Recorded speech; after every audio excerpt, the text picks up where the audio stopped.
Welcome to the Sacred Everything. I'm Travis Redtail, your host, and I've been asking, how do we heal society? How do we regain harmony with the planet?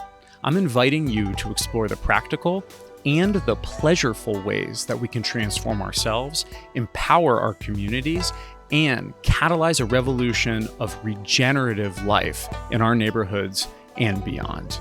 I'm interviewing folks from across the globe who are experts and pioneers making big changes in everything from our food system to mental health, from the circular economy to community singing. If you believe that a brighter future is possible, you're going to love the Sacred Everything.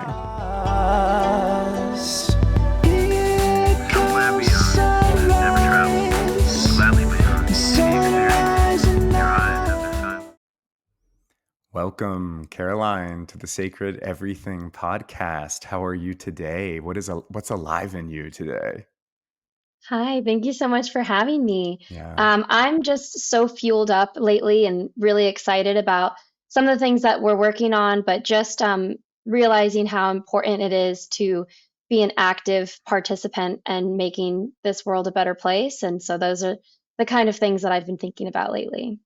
I'm hearing that responsibility. Yeah, your ability to respond is sort of, it can be a duty or something like that.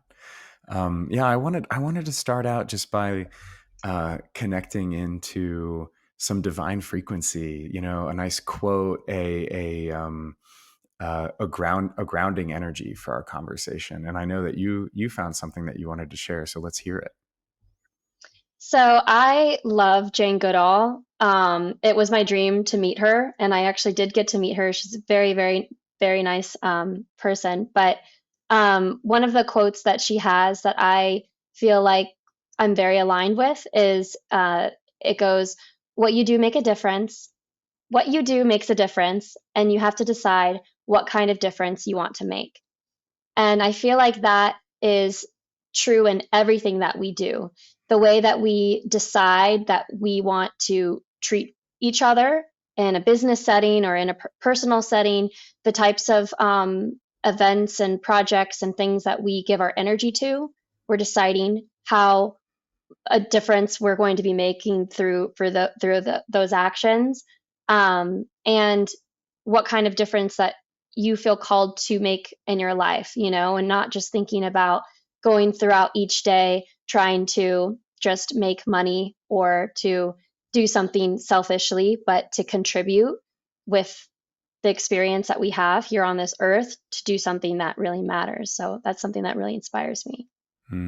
Yeah, I'm hearing this kind of devotion to service. How can I be of service on this planet? And yeah, the juxtaposition of needs. In fact, like we are in a primarily monetary driven society. There's not a lot of other values that trump money in the way that our economy and our survival systems are set up.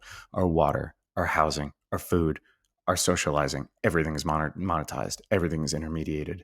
So what I'm hearing you say with this quote is like a call, a call to find a passion that really drives you to serve the broader humanity. And for those who are interested in astrology, it's like, well, this is the age of Aquarius. This is the age of the collective, and like those children being born now are going to be more involved in the collective health and the collective good than any other generation on earth. And I know my generation and probably yours, I grew up with earth sciences and learning about dolphins and sea turtles and the rainforest. And it's like, there's just a part of me because of my early childhood education that wants to conserve, preserve, and thrive myself. I want to be as vibrant and as colorful as a rainforest.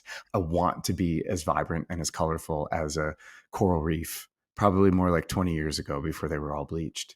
But yeah, so that's a beautiful quote. Thanks for invoking Jane Goodall. She's one of my heroes too. Great. All right, Yes. now I want to read a quote. Yes, I go want to read a ahead. quote. Mahatma Gandhi, Mohandas K. Gandhi, the leader of the face, really, of the Indian independence movement. There are people in the world so hungry that God cannot appear to them except in the form of bread. Wow. What does that mean to you? I I see. I whether you're like a staunch atheist who sees like the organization of the universe as the bigger picture, or you're like a believer in a very specific religion, and there's like a specific deity that is the organizer of all of the magic and the beauty and the wonder in this world. Um, if you don't have your basic needs met, it's really tough to start to take care of other people.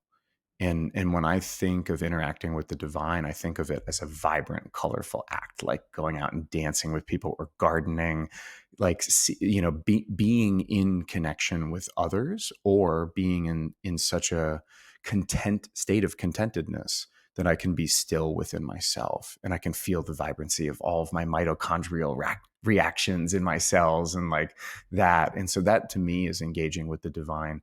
And I can't do that if I don't have my basic needs met. I got a good job. I got an income. I got food. I got friends. I got family. It's like I am really taken care of in this life, and not everybody is. And so, Hmm. if you are in a form of debt, whether that be an economic debt or a social or relational debt, and it's hard to really focus on anything but the repayment of that debt and the sustenance of your life, because you don't have enough water, you don't have enough food, you don't have enough security. I mean, I think the biggest deficit that we have these days is a sense of emotional security.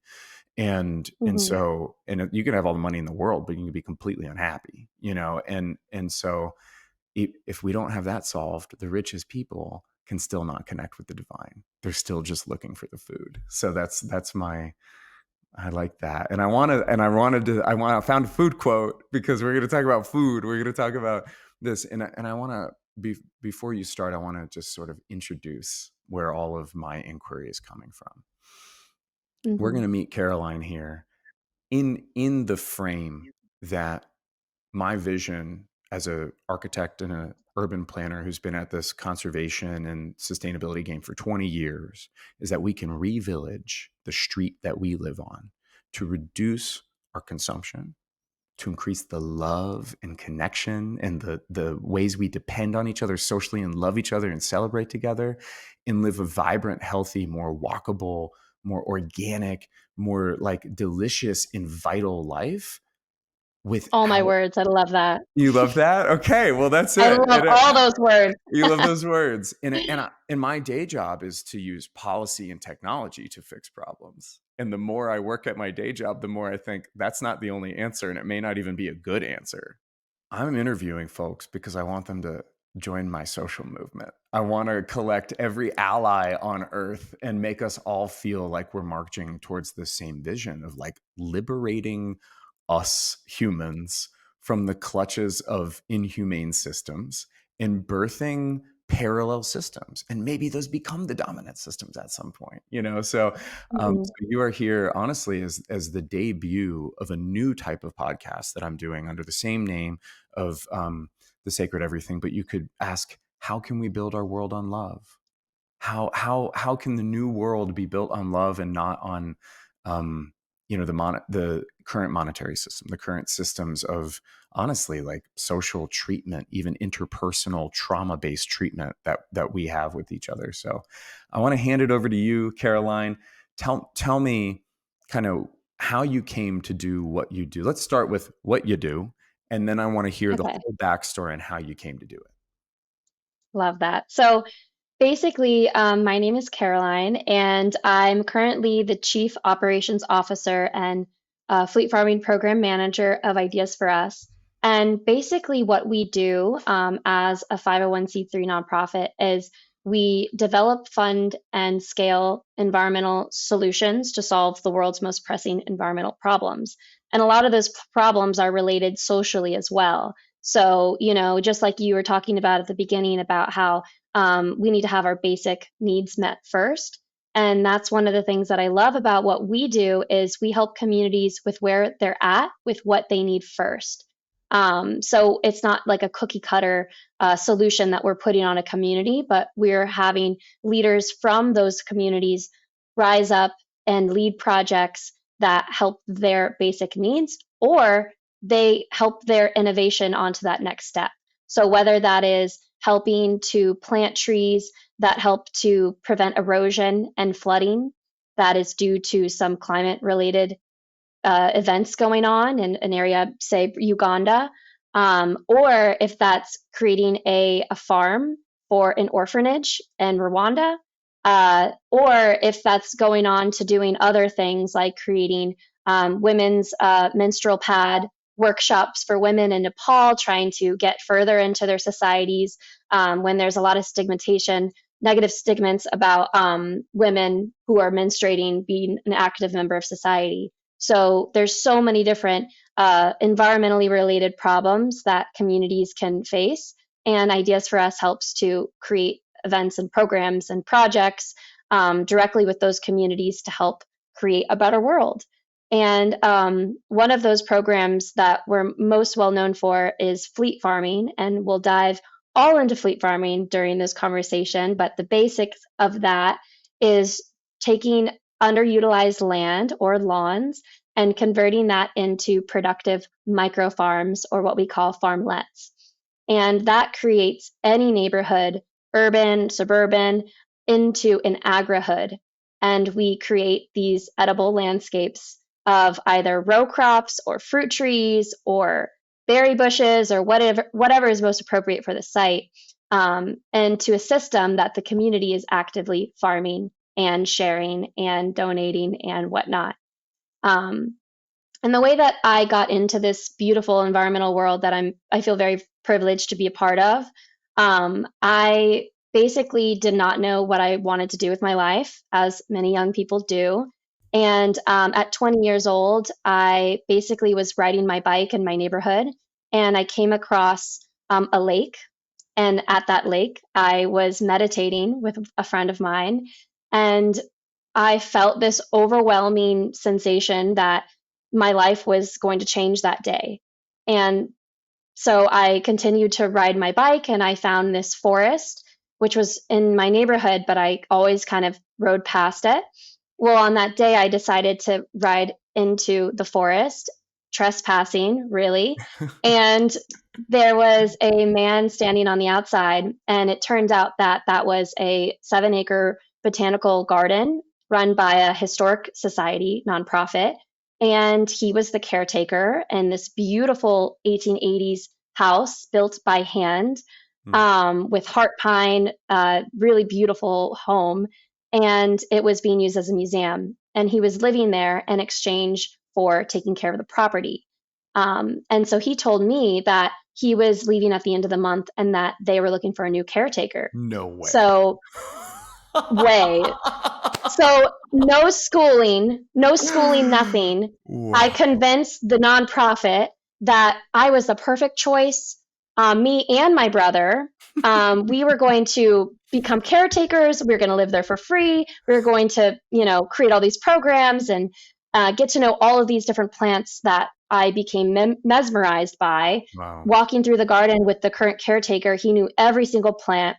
He knew the time of day that the blue jays came. He knew when the hummingbirds came, when the rain lilies would pop up. He had so much knowledge that was so new to me and so fascinating that I just knew I had to convince them and to get into this beautiful garden. So within a week, my brother and I were moved in. I was there for 4 years, and my brother is still there to this day, over 10 Wow. years as caretaker, Wow. lucky duck. And during that time, my brother and I also went to school for horticulture. We got degrees together, and we challenged each other to see who could get the better grades. Um, and through that, I was obsessed with the world of the environment and nature and these natural systems, and even like the mysticism of these cycles that we have all around us. Hmm. When you're able to see nature so closely every day and notice these things, Yeah. there's just a whole world that opens up. And I care about nature so much that I wanted to figure out what's my role in horticulture that I can make a difference. Um, And I've never been a foodie. I've grew up relatively, poor, and food wasn't a big part of my life. It was just to sustain, not to really, Right. see on a high culinary level. But I learned how intrinsically connected our food systems are to our natural systems. Yeah. And I learned about how many environmental and social problems are connected to the industrialized food system. Mm. When it comes to pollution during the production, pollution during the transportation, food loss. One truck that goes by and doesn't get the food in time to get refrigerated goes, directly into the dump or whatnot, and the sense of waste. But even to the social level of the lack of farm workers' rights, there's a really great book about slavery in Florida, even in modern times, through Wow. this book called Tomato Land that talks about how people in modern day have been tricked to coming into these big food systems and their passports taken and they're expected to work on a debt. And it's just really, there's so much there. There's so much to Wow. fight for, Right. and it's connected to the environment. It's also connected to people. It's also connected to the everyday person who is going to the store and unknowingly supporting the sales from that company or whatnot, And like by what choices they make. anybody who's listening could somehow be participating in slave labor, basically. Just we wouldn't know. Exactly. We wouldn't know because We we wouldn't can't, know. we don't have the bandwidth to track down the human labor practices of every food producer that is in our lives. Exactly. And that's what these industrialized food systems, when we give our money to it, unknowingly, innocently give our money to it, we are supporting those systems to continue. And that's why the localization of our food system through farmers markets, through CSA programs, through direct farmer connections, and even supporting like bigger brands who have a local focus, like Whole Foods does have, some local options, and Sprouts Neighborhood Market is a great partner of us, and they Right. have standards. And just being aware of that system can make a really big difference. And so around that time, I was connected to a good friend of mine who was like, "Oh, I work for fleet farming." So again, my gregariousness, I wrote an email to Fleet Farming and I tried to set up a meeting, and I'm like, I am your perfect girl. I love the environment. I'm ready to learn. I just got my degree, knowing that I don't know anything about growing food, but just knowing that I could learn and that I could Yeah. jump in and I could make a difference. And 11 years later, I'm still working with Fleet Farming, and I'm still, I've taught myself skills to be able to lead ideas for us in a greater capacity. Wow. Caroline, what a cool story. What a cool story about finding yourself in the right place at the right time. Joe Dispenza would be very happy with you. All of the new age hippie manifestation folks are like, see, it works. It's true. It And does. it It does. does. Yeah, I believe it too. I just want to respond to you. I just want to like you. There was so much good stuff in there, and I just want to give a little space for it.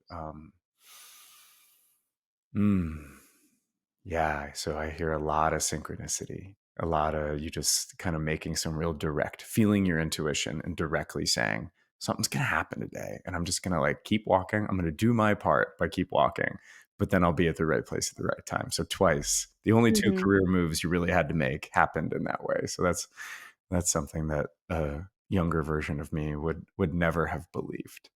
Um, I heard that you're motivated by so many different aspects of food system injustice, right? The negative environmental impacts, the social impacts, probably the economic impacts, and that this motivation has just driven you to continue to be a steward of the earth. And so I'm really hearing For that sure. stewardship. Yeah, like you're mixing your stewardship with your service together.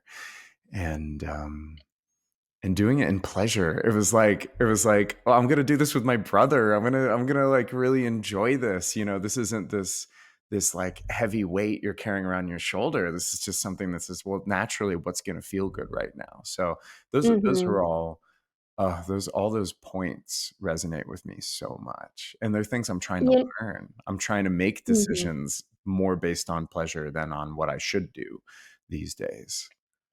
For sure, and I think that in the environmental field, it's really easy to get caught up in the sadness and the pain and the struggle and everything that's happening negatively. But there is another side of that, and seeing that there's a lot to learn and there's a lot to be involved with.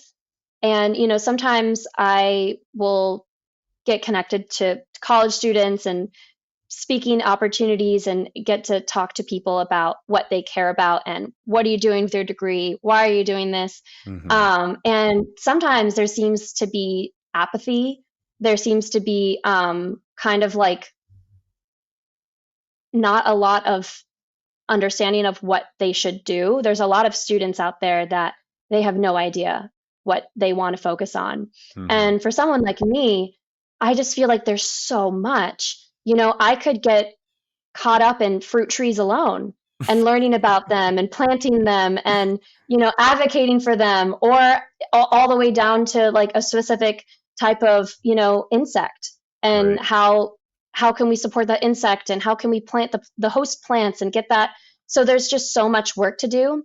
And one of the things that I love about ideas and fleet farming is that we have a very positive approach to everything, that these solutions can be implemented while we're playing music and while we're friends are coming together. And kind of like the mindset of a lot of permaculture groups is that your community is there to engage with you, and we can do it together and we can even enjoy ourselves in the Right. process. Right. I'm hearing so the sacred everything is founded on these three principles. It's the revival of community life, the reconnection to nature, and psycho-spiritual healing. And the thesis is that we are like all born of millennia and millennia of trauma, war, and broken Hmm. family things, and hurting the earth. It's all been happening for a long time, and many of us have just never released that trauma. So if you've had a grandpa who died in World War II, or a family that had been suffering from sexual abuse or something like that, like the thesis behind a lot of contemporary physiological studies about the storage of trauma in the body is that we still carry that in the generations going forward. So imagine that. Like, Hmm. I always think about the ocean, right?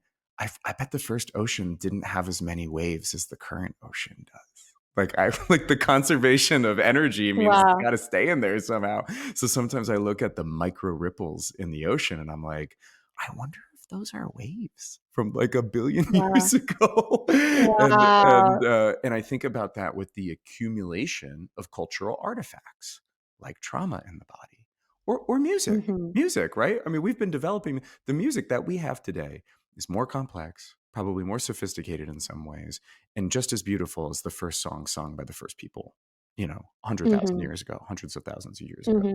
Hmm. And so I'm hearing that by doing things in a tribal manner, in a community manner, you're taking the heaviness out of the work. It's not work to save the world because we have to. It's like you're actually going Hmm. to find deep richness in this work by working together, by singing songs together. And in my opinion, oftentimes unlocking things that we need that we don't have in society today. Like, we don't have work parties where we tra la la and sing. And Hmm. the first peoples were doing nothing but foraging, gathering water, and maybe hunting once a week. Like, they were just Exactly. sitting around processing cedar or beans and Hmm. singing and dancing and taking care of their children. They had nothing else to do. There is no ambition in that, right? And so Exactly. I'm I'm hearing that the way that ideas for us is architected is to create belonging. Like, you're creating Exactly. belonging among a group where maybe their lifestyle has been so commoditized that neighbors don't have a functional reason to belong together anymore. It's like somehow I'm feeling like the isolation of the suburban world of the westernized society is has taken away what Charles Eisenstein says. Like, interdependence is a function of mutual obligation. It's not some woo Hmm. woo, we sing ritual songs together and now we're connected. It's like, I need food, you need food, and we need to work together to go get the food.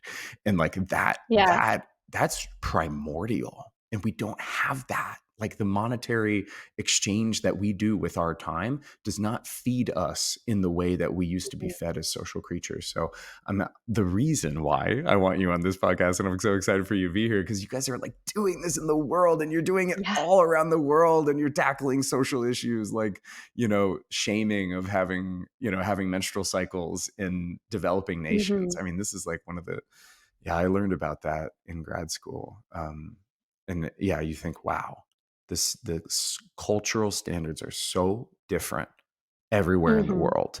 And Yeah. for you guys to have a platform to basically heal a functional problem, a social problem, and the trauma of isolation that contemporary society puts us in, I want to, where do I sign up? How do I get to be part Right? of Well, Ideas you're for Us? invited. Yeah. So let's hear You're about, invited. I'm invited. Thank you. Let's hear about fleet farming, because I got this thing about every street in America being a village, and you're talking about an agrihood, and I want to know, how does it work?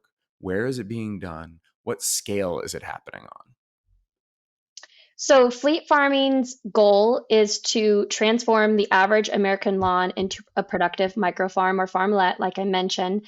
And the way that we do that is um, we see the everyday neighborhood as a perfect place to grow food. Mind you, we do not grow on places that have been heavily fertilized or have used chemicals within the past 2 years. We do soil tests.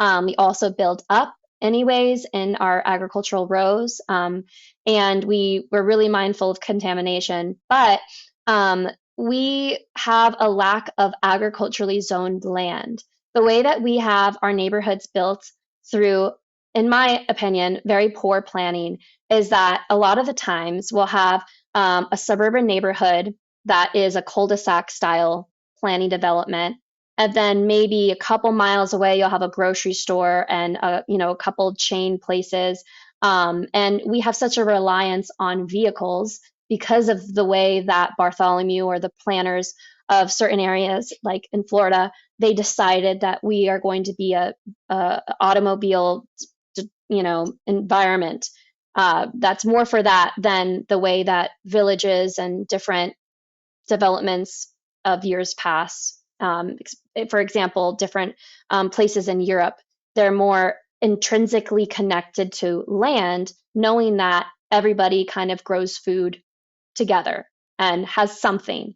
Well, times have changed, right? We have a lot of apartment complexes, we have a lot of concrete, um, but the suburban neighborhood remains and everywhere.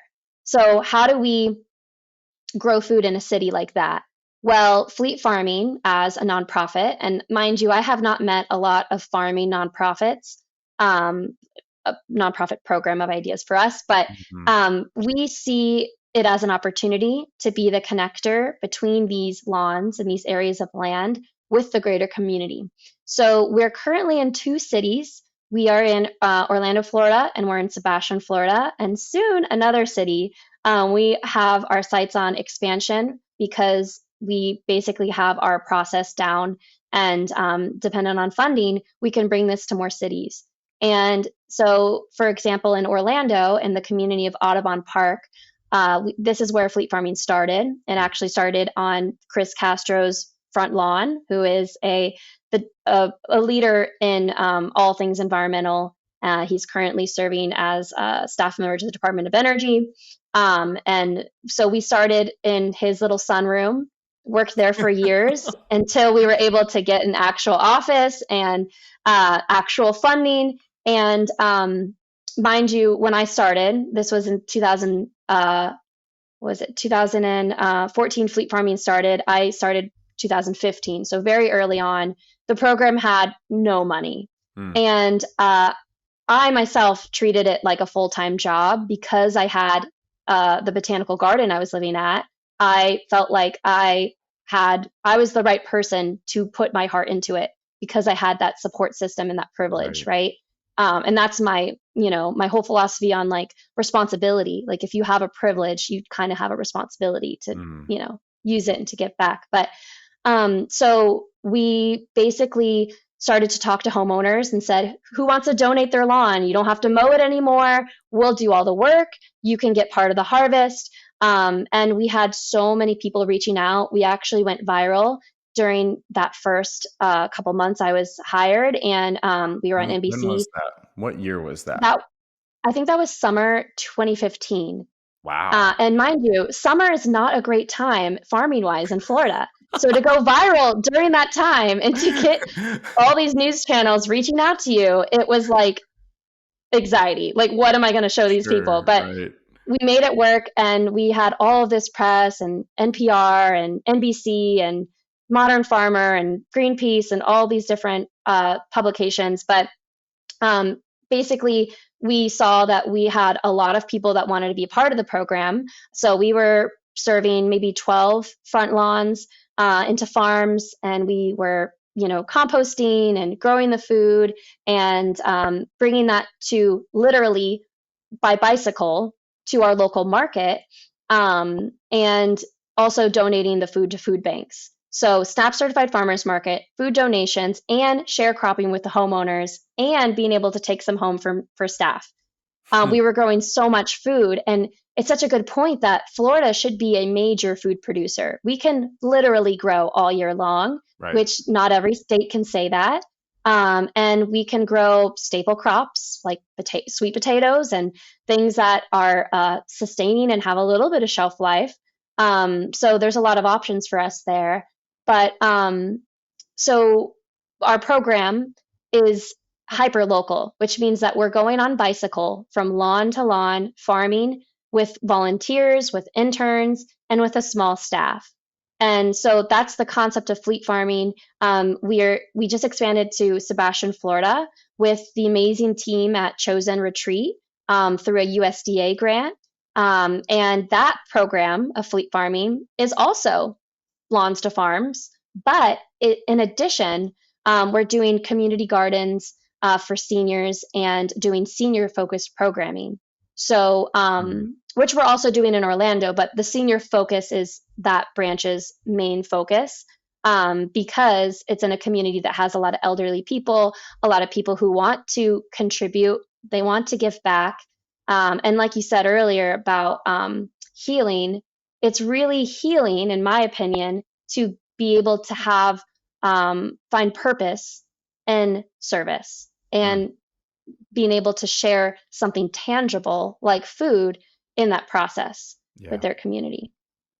What a treat. So, Wow. Yeah, I'm hearing the intergenerational part is really important for me. I've been living in eco villages for the last 2 or 3 years, and so much of the social dynamic that comes with intergenerational is calming to my system. Like, I'm 37. hmm I want kids around. I want elders hmm around. I want teenagers around. Like, it feels like society is healthy, when you have such yeah. a diversity. So what a treat. All right. I want to just take in all the stuff that you shared, because it's so much, and it's so, gosh, I want to on every Oh, I have block. more too. I know you do. I want to, it's like, this is what I like to do. I like to make all this space so everybody can soak it in. Right. Okay. Wow. I want everybody who's listening just to, like, close your eyes. Not if you're driving, just close your eyes and imagine your street. Imagine waking up and walking out your front door or your back door, and it's like a spring day, and there's wildflowers growing everywhere, and the crops are brilliant, and you're able to, what are you picking spring? What's coming out? What kind of Oh, food? in spring. Probably by that time, we're harvesting our tomatoes. We have our fresh greens. We have Swiss chard. Um, we have so much radishes, turnips, carrots, um, broccoli, maybe garlic. Wow. So we So got many we different got a types of plants we got a and real fruits. We also salad. have fruit trees. Okay, so we have breakfast fruits and we have salads and we got soup materials. Like you walk out your front door and there's this abundant, verdant Eden that some folks have come to your property and you didn't really do much unless you wanted to. So if I'm a homeowner and I sign up for this, can I help? Can I plant? Can I Of tend the garden? course, of course. You're Okay. not required to, but we would love the help. And actually, one of our homeowners, he has been with us for forever. His name's Gary, and he used to be a tomato grower.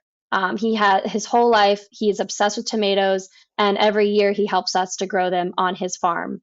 And we've learned so much from him, from that knowledge being passed down, and we've seen our crops get better and better because of what he's taught us through the years. Yeah.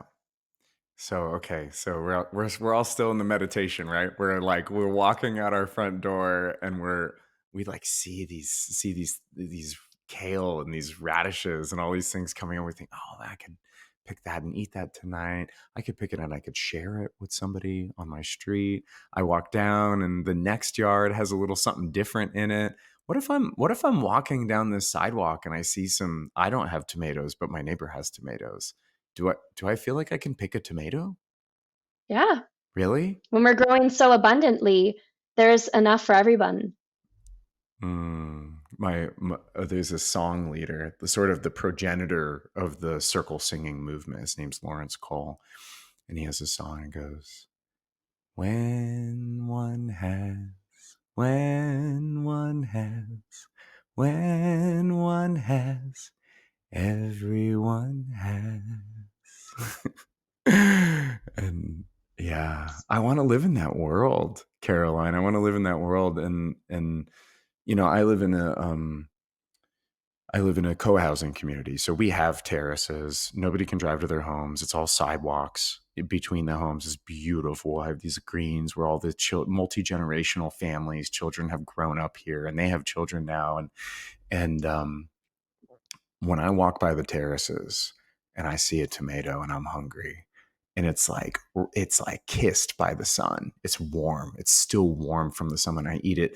It's like the first time I've ever eaten a vegetable in my entire life. It's like the stuff that I get at the store has nothing on anything fresh from here. And I've been in all these different community settings where they grow maybe just lettuce. Maybe they grow just one thing or two, but that connection to nature is something, it transcends the functionality of the food, right? I think it's a really spiritual, um what is it? It is a transcendental thing that says, I am of the earth. The earth is giving to me. And it is a reminder of what the first people knew. The first people knew this because they were foragers and they were gatherers and hunters. The Kalahari people, the Bushmen of the Kalahari Bush. Do you know about the San people? You don't know Mm-mm. about them. This is a hunter gatherer tribe that lives today in the southern area of the continent of Africa. There's like Botswana down to the north of South Africa. And they have been in continuous hunting and gathering occupation of this land for 40,000 years. Wow. And they have got a whole bunch of crap going on because of land rights and game preserves, and it's not a friendly world to people who are living in the old ways, but we can look at them. And in 40,000 years, what the anthropologists say is that they have never stored a single tuber, a single grain of bean that they've picked off of a bush, a single jerky link from an animal. 40,000 years, because they believe in the providence of nature, that the abundance is just going to Wow. be there. Why would I store it? It's been there for 30,000, 40,000 years. It's just going to be there again. Hmm. And as we've densified cities, right, we've increased density, the access to foraging and connection with the abundance of nature, we need to reverse engineer it now, because so Hmm. many of us know that it's true. We rather know, as in know in the mind, but we don't feel it. And until it's felt, Hmm. it's like you have to have faith, you have to have trust in it. It's like I don't want to believe anything in this world, I just want to know. And when I walk out to the Hmm. terraces and I eat that vine ripe tomato, I know I can get food, and maybe I could have a lower paying job. Maybe it's like Hmm. I like all these possibilities open up when I feel like I'm going to be taken care of. So I'm hearing that you give that gift to people. I'm hearing that one of the biggest there's this really functional thing that people get to eat food, and that some people get to take some food to the market and take it home. You're reducing the amount of pesticides and the Hmm. probably changing the dynamics of the water consumption and the soil retention there, but you're giving a spiritual transformation to the people who live on this block to re-believe in the abundance of nature. Exactly. I feel like it's a big difference when you can go outside and at least eat one wild thing or one grown thing that's out of that food system that we currently sustain ourselves off of.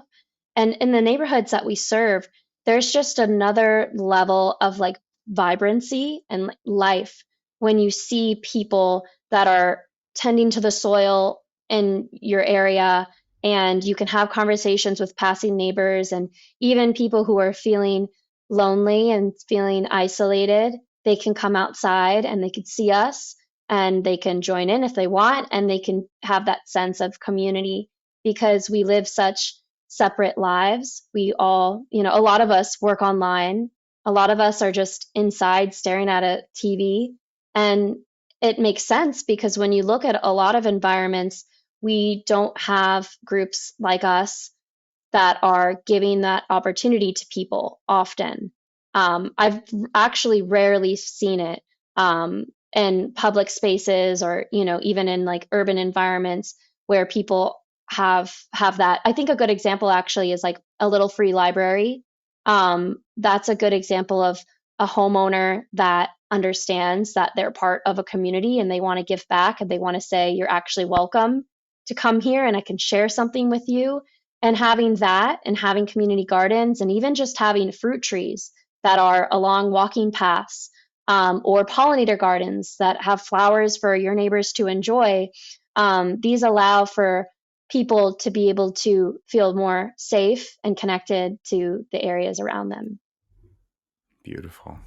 The revillaging of our lives, and you guys are doing it. I mean, I'm just like, so actually, one of the founders, Chris Castro, I was on a webinar with him 2 months ago. We had the folks who hosted it at City Age, they had recommended him, and he came on, and he seems brilliant. And for y'all to take it from the concept of we need more integral connection in our communities. And we know that we pretty much accomplish that through solving problems, not by some ethereal thing, which is, I'm living in Asheville and we like to do a lot of ritual here. We like to do a lot of singing in circles and dancing together. And that works for us because we crave that. But most people just want a tomato, maybe Hmm. not ready for something as deep of a connection in the village as the celebratory parts. Like, it's hard to celebrate with strangers. It's really vulnerable to sing a song with Hmm. strangers. It's really vulnerable to dance with strangers. It's not as vulnerable to grow food on your front lawn and then slowly walk down the street and say, "Man, I want a pear. Can I have a pear?" Hmm. And that Hmm. Charles Eisenstein's quote is like that's the mutual obligation that we start to form, and that's interbeing. So wow, so you guys are a platform for interbeing. Have you ever called yourself that? Interbeing. I've never heard of interbeing. What do you mean by that? So it's the state of being in interdependence, right? Interdependence is that, I need your strength to help me do this thing, to raise a barn, to build a house. Interdependence is I can't haul the water without you. Interdependence is very simple, basic stuff. Yet it's a social aspect. Interdependence is I'm a social creature. I'm a human. I get super lonely if there's not people around me. So my Hmm. even if all my material needs are met, if my social needs aren't met, I might be one of the 4 Americans that are on psychiatric medication right now. Right? I mean, we think Hmm. about the evolution of our society getting more and more isolated since basically the advent of the car, the development of the suburbs, the invention of refrigeration, and boom, you got a nation of suburbs with nuclear Hmm. families that are supposed to carry the weight of everything, providing for themselves, providing for each other socially, economically, entertainment wise. And that to me is the trend we're trying to unwind right now. And so interbeing is waking up and saying, I am as much part of the trees as I am my family, as I am my neighbors' lives. And I think it's Wow. easy for folks these days to go out in nature and be like, yeah, I'm one with nature. And it's easy to be home and have your kids jumping all over you and say, yeah, I'm one with my family. But you look out at the neighbor and that Hmm. staunch independence, that American brand of independence, because our brand of independence is not the same as the French Revolution brand of independence. That was the sacrifice of the individual for the collective. The American independence is sacrifice of the individual for the individual. You know, Hmm. independence is a very different connotation depending on where you are in the world. And since we've bred it into our urban planning and our way of life and jobs that keep us in cubicles or behind, cash Hmm. registers and stuff, that we don't have deep working together, building something together connection throughout the day. I'm fascinated by programs like yours that are birthing this sense. Like it's bridging that middle space. I'm one with nature. I'm one with my family. But can I care Hmm. as much about my neighbor? Like if my neighbor is having a really crappy emotional day, I don't know them very well, but they look like they need to cry, right? How many Hmm. Americans or anybody on earth has the vulnerability and the safety to be like, I'll take as much time as it needs. You can cry on my Yeah. shoulder. 2 hours, whatever, I got it. Like we're not engineered like that right now, but I think we can be. And so for me, that's what the end state of interbeing would look like, is that we have the time, we have as much of our material resources taken care of so that we can be humane to each other again, I And love that. yeah, and so I see this very practical approach as a thing that is like a transformative medicine for the way that our world could be. And yeah, what else do you want to share, Caroline? What else do you want to Yeah. share? Well, on that thought, it just makes me think of like how like almost awkward we've become with each other and the people around us, that our defenses are so, high, Mhm. that having that vulnerability is really hard for us. Not because I think that people are intrinsically good. I just am an optimist. I think that we are. But I think that we just don't have a lot of spaces that the everyday person could come to and feel like they're a part of something, and like a drum circle or whatnot. A lot of communities don't have that. So, what we like to do at Ideas for Us and with Fleet Farming is have community events that are, you know, instead of a community member just going to a bar to find community, which I don't even necessarily like to do that, but they get to come out in the sunshine, plant some trees, get to know the people around you, listen to music, and at the end of it, we've accomplished something together. And that wouldn't have happened if it wasn't for the people around us. So, what Ideas for Us is doing, the specific types of projects, we're doing massive mangrove plantings around Tampa Bay. Mm, We're working on funding in different projects. We're doing dune restoration on our coastlines with different seagrasses and sea grapes and plants that help to make our coast more resilient. We're doing garden installations. We've done over 45 school gardens in Central Florida. The initial installation, as well as ongoing education and support and maintenance, um, and supporting those school systems as those places of community that we can really positively impact. mm, Um, we're doing so many other things like trainings related to green jobs.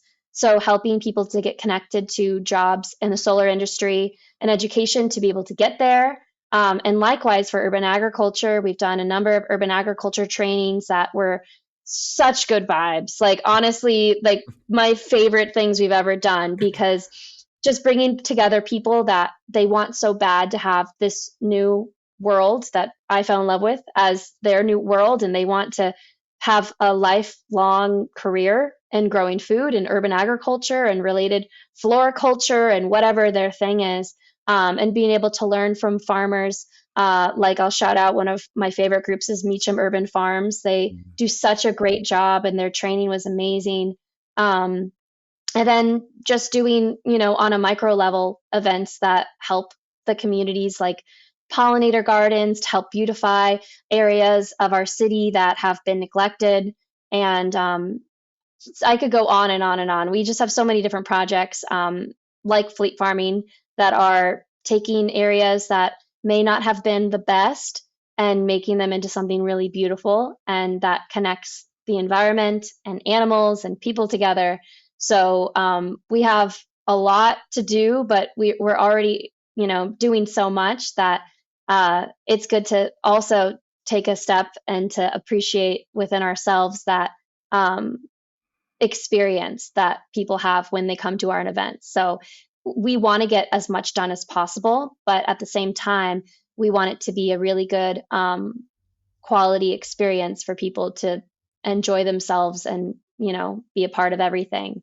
And that's one thing that makes us kind of different too. Is especially with urban agriculture, there's not a lot of volunteering. A lot of farmers, they don't really want you on their farms unless you're trained and whatnot. But a lot of what we do is a learning opportunity and educational.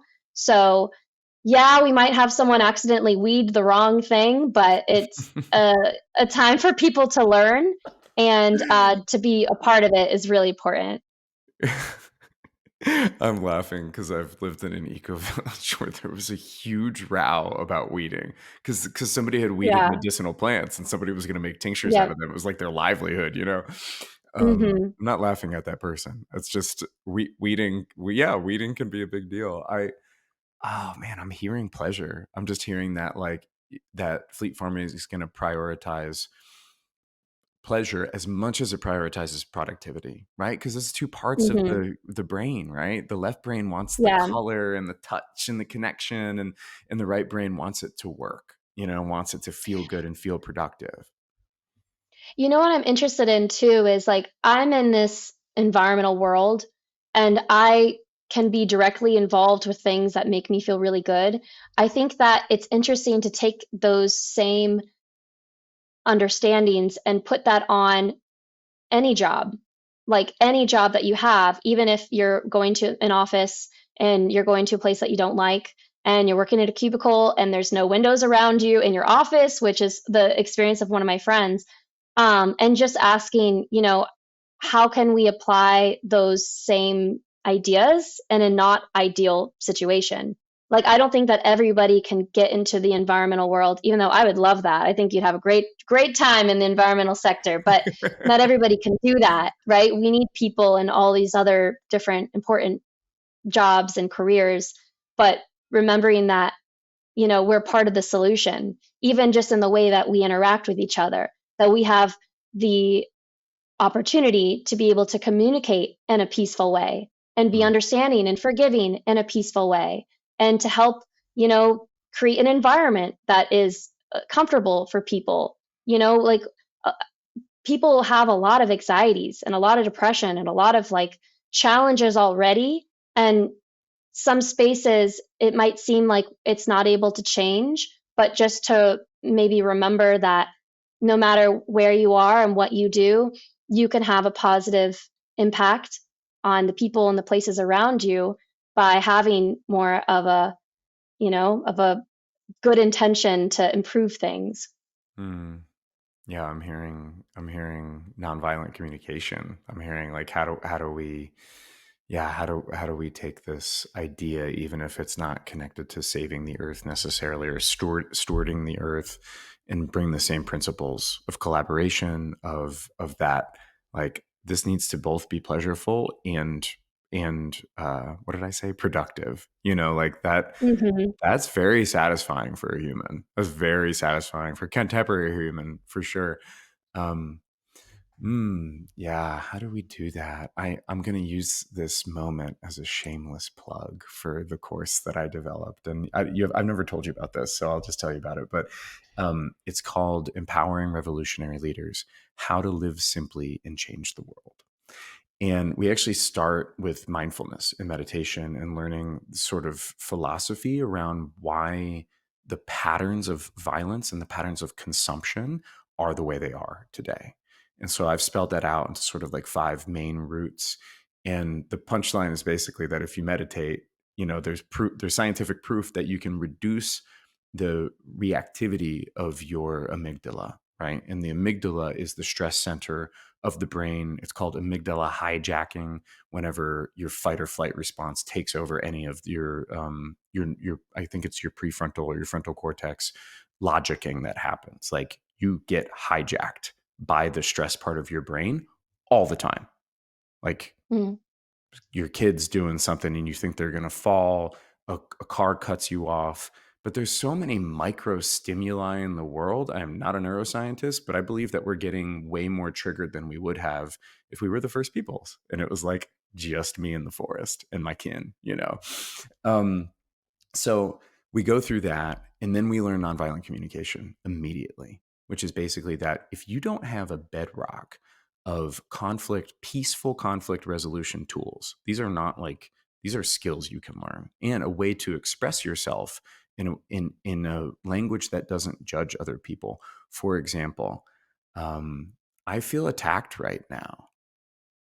Caroline, let's say Caroline says something mean. I say, I feel attacked right now. What we do is we relearn how to say that because attacked is not a feeling. It is a judgment masquerading in a feeling word. And so I feel hmm, tense. I guess I feel uneasy because my need for safety isn't being met. Right? It's like I'm not telling you that you attacked me because you probably didn't mean to attack me. I'm just saying what I feel. And so anyway, we learn this skill and we build it up to a point where folks that live in communities, because this is why I put it in the course, in all the communities that I've lived in, the only way that they stick together is if they learn conflict resolution up front. It's the only glue. And so when I'm thinking about fleet farming, I'm like, how could the citizens take this over? Right? I mean, we should scale this so big that it becomes common tabletop knowledge how to have an agrihood, right? I mean, that's the goal, right? And in one generation, everything's going to be an agrihood and we won't need the nonprofit anymore. That's I like to obsolete myself. That's my job in this life is to obsolete myself and because people love it because they can't get enough of it. And so to do that, they need training, like literal training in peaceful conflict resolution. Almost everybody does because our English language is engineered to judge. Basically, the way that we express our emotions is engineered to judge. I feel attacked. I feel disregarded. I feel this. None of those are feeling words. We never actually go to the feeling of feeling uneasy or mhm, feeling that thing. So then we go into technologies of saving the planet, which is like fleet farming. And we talk about library boxes on the street, right? But my theory is like the people can't grab this and do it themselves until we have a more mhm. sophisticated way of communicating what's going on inside of us, especially during conflict. Totally. Totally. And I totally think that I'm very aligned with everything that you just said. I feel like there's a lot of problems that happen around assumptions. So, and sometimes in conflict, it just goes straight to that assumption. That's like, you hate me, or you did this to me, or you're just trying to destroy me, or Right. whatever it is. It's it's going straight to the jugular instead of kind of asking or sharing, like you said, like I feel this way because this happened in my perspective or whatnot, to have that communication. And I think that's one of the biggest tools in our tool belt, in organizing, especially in environmental organizing, but just to have really good communication, Hmm. so people want to have agency. They want to feel like they're a part of something. They don't want to be blindsided. They don't want to, like, what if I didn't even ask the neighbor about, um, you know, planting this one thing or taking something out, just having that communication. And it's not always easy, to think ahead and to say, okay, well, maybe they would have a problem if I didn't address this, or if I didn't ask first, or, maybe this person's having a really bad day and that's why this thing happened. Let me just connect with them first. And like having that communication is something that we're not taught. Like, Right. even, through parenting, I think our parents do the best that they can, hopefully, and we learn everything else on our own. But having, courses like what you just talked about, and kind of getting those basic skills and uh, those tools in our tool belt to be able to better communicate and to be able to foresee problems and fix them, hopefully before they even happen. That's a lot of the management planning that I do, is around crisis aversion, before things happen. Not mitigation, yeah. Mhm. But it's always gonna happen. Gonna happen. It's always gonna happen.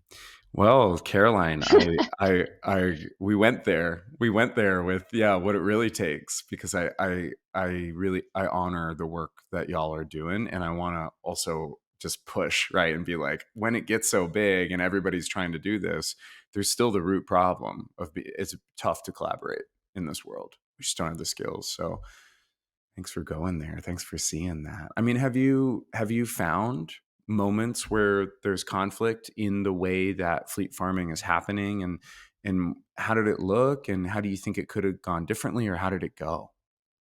Yeah, so great question. I don't think that we've had conflict in people in farming land that people don't want us to farm. That was the easy part. Like across the board, people just don't want to mow their lawn. So that was easy. We are always have more than enough people who want to be part of our program. I think the hard part of what we do is the physical labor in Florida with our rising temperatures and like the physically demanding aspects of what we do. Right. You have a headache, but you have to harvest all this and then you have to do that, and there's just so much in these systems that you have to be on top of all at the same time. But with knowledge and with tools, it becomes easier. But interpersonally, we have had, struggles like every nonprofit and program does. And, sometimes people feeling like they're not being heard, or they are, wanting to have more control, and very human, understandable things that happen. And when you're working as a collective, you need to have the voice of everyone. Mm. And instead of like, at least with us, instead of like a business where you're very like top down and like, you're going to do this and because I said so kind of thing, working in the space that we do, it has to be very bottom up and very communicative, and like, what does the community want and how do they want that expressed? And here's data though, here's some data, so here's some options for you so you can help to make that decision. But it's not always easy working so collaboratively with everyone around you. Like you said, there's going to be problems. There's going to be somebody who didn't ask or who didn't let you know, or mostly everything, in my opinion, besides the environmental factors, is associated around communication, Sure. and having people understand what their options are or what's going to happen, and being able to give each other the time to set the stage. Yeah. Yeah, I'm hearing that. You work really collaboratively with the communities, and you bring in um, data points, and you bring in a roadmap and some guard posts, some goalposts around what success could look like, but you also give a lot of agency around the design choices, and probably how often people are walking around your yard, and comfort, like you're really listening so that people can come be comfortable with a new paradigm. And Mm-hmm. what an important thing, right? First of all, you'd never be successful if you didn't listen. But Mm-hmm. also all these changes, right? Like me living in a community where I can't drive to my home. I had to choose that. Very few people in America would choose that. I have to walk. I only have to walk 400 feet, but doing that in the middle of winter with some groceries might seem like a Mm-hmm. task. And for me, it's awesome. I get to see 5 people on the walk home. Mm-hmm. For you, having a new thing with people that have probably lived in their homes for decades, and now this thing changes, it's like, that's my safety zone. Don't mess with my safety zone. Yet Mm-hmm. I know we want to change, so I'm going to let you mess with my safety zone a little bit, but keep it safe. And to me, that sounds like the root of the type of issues that you deal with. It comes down to Mm-hmm. that. Comes down to a sense of safety and a sense of security. Um, Mm-hmm. there's a quote that I wanted. It's not a quote, actually. It's about lawns. And so Ooh, okay. can I read this Yes. lawn thing? So as an urban planner and as somebody who's done consulting around climate change and sustainability for my whole career, I calculate things for my own purposes sometimes. And I calculated the productivity of a quarter acre garden, like a heavily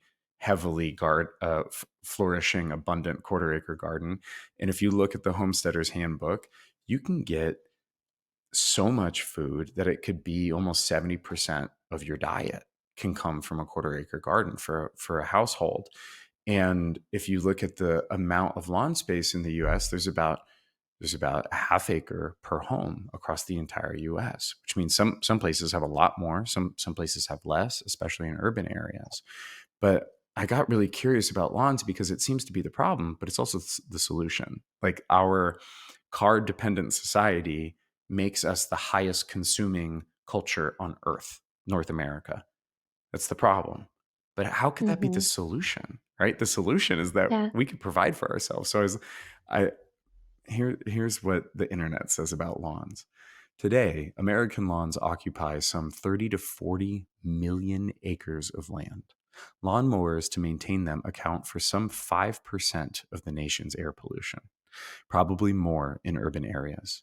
Each year, more than 17 million gallons of fuel are spilled during the refilling of lawn and garden equipment, more than the oil of that of the Exxon Valdez spill.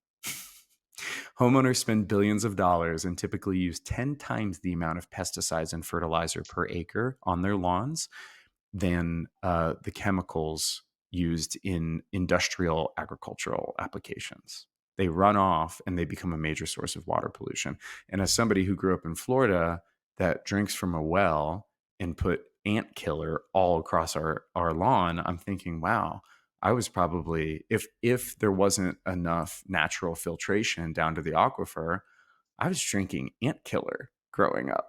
You know, like Water soluble. water soluble. Like we're Mm-hmm. doing it to ourselves. No wonder a mental health crisis and chronic disease crisis. You know, this is a real thing. So I'm that's my fact brain. You said you bring the data. I'm bringing the data. It's like Yeah. this is a solution to much more than food because it's not going to be our Oh, for only food sure. solution, right? This is a solution to community, which is this Mm-hmm. huge deficit that we have. The national deficit is not 4 trillion. It's 400 million people without community. Um, Mm-hmm. and to our environmental pollution from lawn care. So to me, it's like such a reason for folks that Mm-hmm. want to be outside, they want to get involved, just start it. Do you have a roadmap or something? If they're not in your fleet farming area, is there a community Mm-hmm. organizing starter pack that somebody can grab somewhere? We do have a toolkit for that, yes. And I would just say if you like the concept of fleet farming and you want to start a fleet farming type program in your area, please reach out to us because I've talked to so many different people, encouraging them to do a program just like us in their own area that's specific to where you live. Because, the abundance mindset, there needs to be so many different fleet farming programs because we have so many acres of lawn in America. And I love those statistics that you shared. I'll also share the EPA reported that 30 to 60% of a city's fresh water goes to watering lawns, which is such a crime to me, such an Mhm. unnecessary crime. We forgot why we even have lawns. We don't really need them as status symbols anymore. We need them to either be xeriscaped in certain environments, or we need it to be wild and wild plants in other environments, to be able to have our in Florida our aquifer be recharged through having a natural landscape. And we in Florida we're on limestone, and underneath our limestone is that ancient river that is our Florida aquifer. And just imagining that beautiful, pristine water being pumped up and, you know, mixed with chemicals to go on our lawn, that's just such a atrocity to me. So unnecessary. And I'll also mention, so not just helping to reduce pesticides, fertilizers, insecticides, help reduce the water that we're using through our localized food systems. helping to provide healthier food that's more affordable to communities without the same amount of transportation that is giving off CO2 into our environment. Like there's so many different reasons. And I'll say whereas there are the average age of the American farmer is 58 years old. So we have a dying generation What? of farmers. So what are Wow. we going to do if we don't localize our food systems and get young people like a lot of the staff and the community around fleet farming interested in growing food, then we have a really big problem on our hands. These conglomerates are just going to, not to get negative, but it's the truth, the conglomerates are going to be absorbing all of these generational farms where these farmers are living in a debt from the last year constantly. And Hmm. their family doesn't want to take on that debt. They don't want to continue the process. They want to go get a tech job at a new city.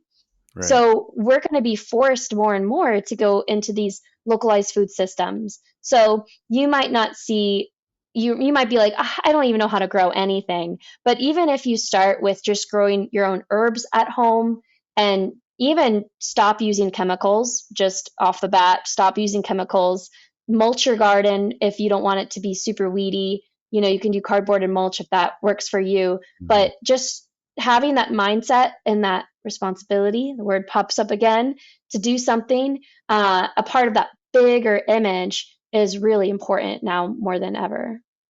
Amen. Amen. I love that. Yeah, I love that, sister. Yeah. I'm feeling stoked. I'm feeling like, I mean, I know. my roommate and I were already planning what's going on in the terraces. We probably have a quarter acre of space for the 24 units in my development, and it's Wow. terraced.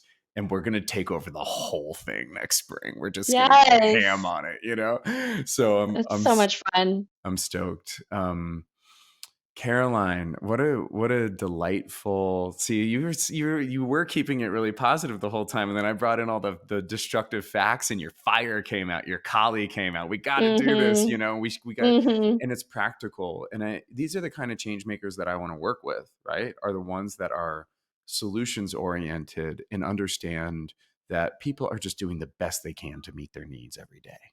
Nobody is trying Mhm. to destroy the planet. I don't think anybody, no matter how evil somebody might paint a high ranking person in a polluting industry, like I just don't think that they're evil and they're trying to do bad stuff. I just think they're trying to get their needs met Yeah. and provide for their Mhm. family and have good entertainment and have fun experiences in their life. And it sounds like fleet farming is the solution for that, where we wouldn't have to go to a far flung vacation. We could get our needs met and feel super happy going to bed and maybe not desire so much from the outside, but we have it Mhm. within. So I want to be part of fleet Yeah. farming one day. I want anybody who's interested to find you. So where do they find you? So you can find us at www.fleetfarming.org. We're also at Fleet Farming, FLEETFARMING, on Instagram and on Facebook and Twitter and all of the different platforms. And please give us a follow, give us some likes. And if you are inspired by anything that we shared and you want to start something like us, or you want to get involved with some of our other programs like our tree plantings or mango plantings at Ideas, you can also check out ideasforus.org, and we have contact boxes on both websites. That's ideasforus.org. And we'd love to have a conversation with you. Excellent. Well, I hope we help each other in sharing these good words about how we can build a better future together and in my mind just reclaim some humanity in our lives in so many ways. And I We want to need end with, that. yeah, we need that. I want to end with a quote from Robin Wall Kimmerer from Braiding Sweetgrass. We need acts of restoration, not only for polluted waters and degraded lands, but also for our relationship to the world. We need to restore honor to the way that we live so that when we walk through the world, we don't have to avert our eyes in shame, so that we can hold our heads up high and receive the respectful acknowledgement of the rest of the earth's being. I love that idea of walking out. and That's so beautiful. the deer being like, I see you, you're trying to help, you're doing a good job, and the bees being like, yeah, Travis, good job with that pollinator garden, thanks, like, we're working to, do you like the honey? I like the pollinator garden, the Yeah. reciprocity. So Caroline, thank you Hmm. for helping me open my heart to feel more reciprocity in this world, and feel like we all have tangible things that we can do that'll heal much more than our planet, but our relationships with each other and ourselves. Thank you so much for this experience. And I'm all fired up and feeling so good and ready to get into all of these things that we talked about. Great. Thanks again for being on the podcast.